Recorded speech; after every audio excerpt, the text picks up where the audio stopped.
Well, Bill de Blasio dug himself further into a hole this week by calling for the rounding up and specific policing of Jews. Seriously. I actually had to go and look up the tweet myself because I thought that I had fallen for the Babylon Bee. In other words, I did not see that coming. I mean, the tattletale line was pretty bad and already pretty fashy, but this is some next level shit. Im Süden hat der Gegner Zossen genommen, im Osten ist der Feind bis zur Linie Lichtenberg-Marsdorf, Karlshorst gelangt. Mit dem Angriff Steiners wird das alles in Ordnung kommen. Before I go further, quick note, I have gotten some questions and emails about the status of my emergency food kits through my Patriot supply, and I do have a shipping update. Kits are still available at preparewithliberty.com. They are currently on back order, but I just got an email yesterday that shipping time has been reduced from 10 weeks back to 8 weeks, and the folks at my Patriot supply are working around the clock to get those times down even more. So if you're going to order, please keep that in mind, and please have a plan to meet any food and preparedness needs for the next few weeks before your kits arrive. And without further ado, back to de Blasio. Here's the tweet in full. My message to the Jewish community and all communities is this simple. The time for warnings has passed. I have instructed the NYPD to proceed immediately to summons or even arrest those who gather in large groups. This is about stopping this disease and saving lives. Period. The tweet has zero context, except that earlier he tweeted about a large funeral gathering in the Williamsburg section of Brooklyn, which he personally went to and broke up himself like the party pooper he is. The funeral drew hundreds of Orthodox Jews who, according to photos, were mostly wearing masks, but not always standing the mandatory 6 feet apart, which doesn't please the crown. They gathered to mourn the death of a rabbi who had contracted COVID-19.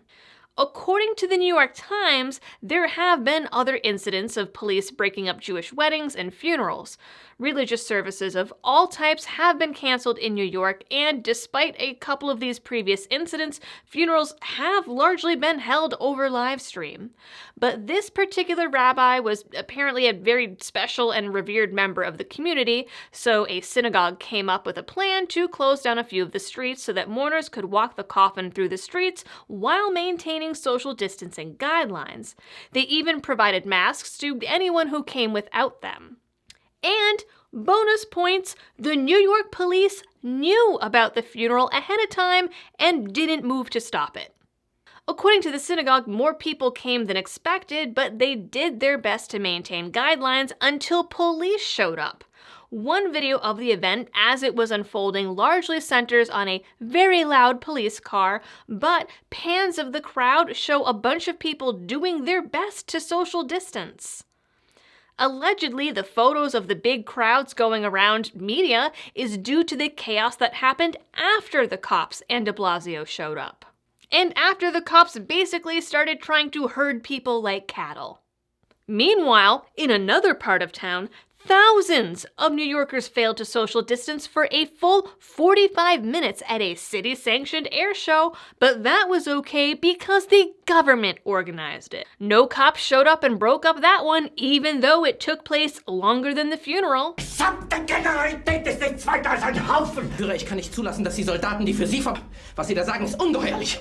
Ich hätte gut daran getan. There also haven't been any cops showing up when de Blasio hits up the gym, or goes walking in the park, or hangs out with non-distancing crowds while not wearing a mask. But it's easier to break the rules when you're the mayor. There also was that other tweet just a few days ago that encouraged Muslims to gather in their local communities, complete with the city handing out celebratory meals. Weird.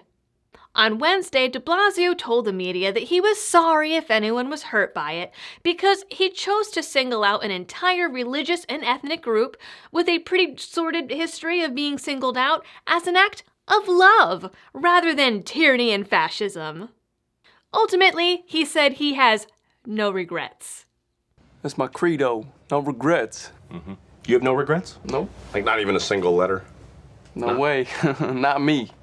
Well, I love them. But it's important to note, de Blasio said this was about protecting the Jewish community, while local police said that it had nothing to do with the Jews, but with protecting local police, and that those who had received a summons would face especially stern consequences for endangering the lives of police officers. Protect and serve! De Blasio later went on to accuse the Jewish community of not having an honest conversation about the incident, though I feel like it might be difficult to have an honest conversation with anyone immediately after they yell, "Round up the Jews." Ironically, on Thursday, he tweeted out a special message in honor of Israeli Independence Day, writing that he wanted to recognize a country and a people whose strength and perseverance in the face of adversity, hatred, and evil are an inspiration to all of us.